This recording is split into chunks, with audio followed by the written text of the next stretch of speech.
di ibu kota negara, pusat ilmu budaya. Assalamualaikum warahmatullahi wabarakatuh.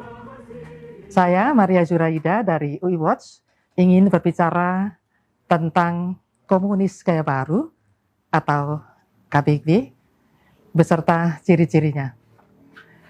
Tentu pernah mendengar tentang komunis gaya baru atau KBG kan?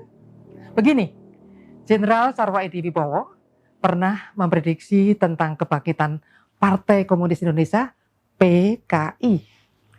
Beliau menyatakan dalam kurun waktu 35 sampai 40 tahun mendatang setelah peristiwa G30 SPKI tahun 1965, maka PKI akan bangkit kembali. Jenderal Sarwoedi mengukakan bahwa caranya dilakukan PKI dengan jalan penyusupan di segala bidang melalui pemerintahan, partai politik, militer, dan budaya seperti yang pernah dilakukan PKI sekitar 1950-1965. Kesimpulan itu menurut Pak Sarwoedi berdasarkan dokumen-dokumen yang berhasil disita dan hasil interogasi terhadap anggota PKI yang tertangkap saat operasi-operasi yang dipimpinnya. Ternyata apa yang terjadi? Kini telah muncul komunis gaya baru KGB di sekitar kita. Banyak ciri-ciri dari komunis gaya baru, namun dengan durasi yang singkat, kami sampaikan 3 ciri terlebih dahulu, yaitu memutarbalikkan fakta, berdusta, dan intimidasi. Yang pertama, kita bicara tentang ciri memutarbalikkan fakta.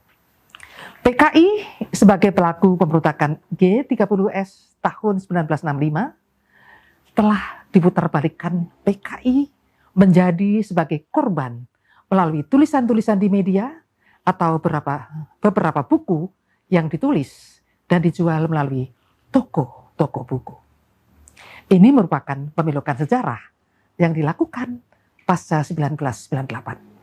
Memang kurikulum sejarah Indonesia pasca 1998 telah menghilangkan sejarah pemberontakan PKI 1948 dan 1965.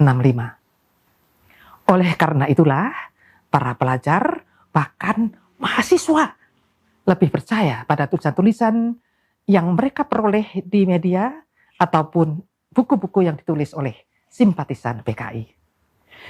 Yang kedua, ciri berdusta. Berdusta atau berbohong sering dilontarkan para calon legislator atau para pejabat eksekutif. Seorang caleg dari partai tertentu berkampanye begini, nanti kalau saya menjadi anggota DPR RI akan mendorong pembebasan uang SPP di sekolah-sekolah. Setelah jadi, boro-boro ya bersuara seperti itu di DPR. Yang penting menang dulu dan bisa duduk sebagai anggota DPR. Masalah janji kan hanya sekedar janji.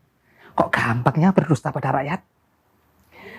Ada lagi seorang pejabat publik yang pada awalnya berbicara bagaimana cara menangkal korupsi di depan para staf dan pegawainya. Ini bahkan diviralkan melalui media sosial. Baru setahun menjabat, ia ditangkap KPK karena korupsi. Nah, ini merupakan kebohongan atau dusta yang nyata. Jadi yang ketiga adalah ciri intimidasi.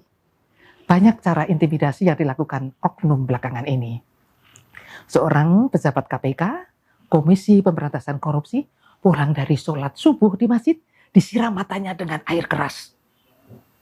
Terlepas siapa pelakunya, ini kan merupakan intimidasi terhadap pejabat yang pernah membongkar korupsi di Indonesia. Ada juga seorang ulama terkenal, kita sebut Syekh Ali Jaber.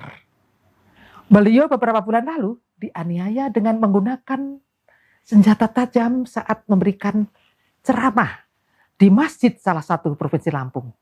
Setelah pelakunya ditangkap, kok dinyatakan sebagai orang gila? Ada ya? Masa orang gila kok bisa memilih ulama atau kiai untuk dianiaya? Nah, hal penganiayaan tersebut berkali-kali terjadi pada ulama-ulama kita di seluruh Indonesia.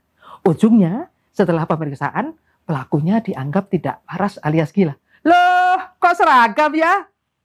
Penganiayaan terhadap para kiai persis dilakukan PKI pada tahun 1948 dan 1965. Intimidasi seperti itulah juga merupakan ciri komunis gaya baru. Saya Maria Juraida dari IWATS. Sampai jumpa. Billahi taufiq wal hidayah. Assalamualaikum warahmatullahi wabarakatuh. Pancasila dasar negara.